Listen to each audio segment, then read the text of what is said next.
आणखीन एक प्रश्न घेऊयात आणि थांबूयात.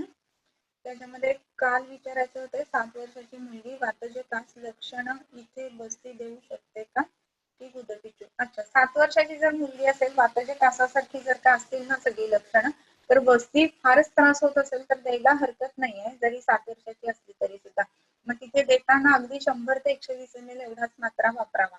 परंतु जर का आत्ताच्या अशा सगळ्या कंडिशन मध्ये जर का तुम्हाला पेशंट बघायचे असेल तर बस्ती देण्याच्या ऐवजी तिथे गुदगीचीचा वापर करावा, त्याचा जास्त चांगला परिणाम येईल.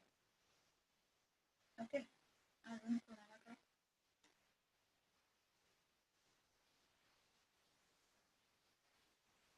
पिप्पली नाटी उपयुंजेत असं म्हटलंय, मग लहान मुलांमध्ये पिंपळी रसायन कसं द्यावं? अति नाही वापरायचं आहे आपल्याला, आणि ते काही सलग नाही वापरायचं. 7+7=14 या पद्धतीनं, किंवा 1 चिमूट 64 पिंपळी जी आहे ना ती सर्वसाधारणतः 21 दिवस वापरावी आणि मग थांबवावी.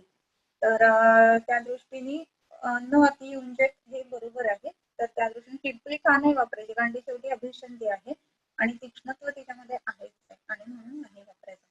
आणि एक विचारलं की रसायनं कधी चालू करावीत म्हणून श्रद्धाने विचारलं. सो रसायन जे आहे ना ते पुन्हा गोष्टी होऊ नयेत ह्या दृष्टीने द्यायचंय. तो ज्या वेळेला अगदी स्टेटस मध्ये असतो पेशंटच्या कासाच्या, तर त्याच्या वेळेला आपण ही औषधं नाहीये द्यायची, रसायन औषधं मग कधी द्यायची की कास कमी आलाय, आता बरा होतोय, मग पेशंट विचारतो जनरली की परत दाखवायची गरज आहे का, त्यावेळेला रसायन द्यावं आणि 21 दिवसांनी कंपल्सरी हे घेईल म्हणून पुढे सांगावं. म्हणजे मग पुन्हा पुन्हा या गोष्टी होणार नाहीत. आणखीन महत्वाची गोष्ट अशी होते की त्याची जी धातू घटक आहेत तर त्यांचं बळ वाढायला लागतं त्या दृष्टीने. ओके,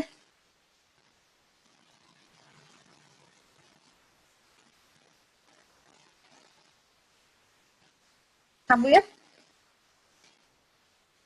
उद्या सेम टाइम 15 मिनिटं आधी या. दुसऱ्या लेक्चरची पण सर्व रोग निदानाची लिंक हे केलेली आहे मला वाटतं, तर तुम्ही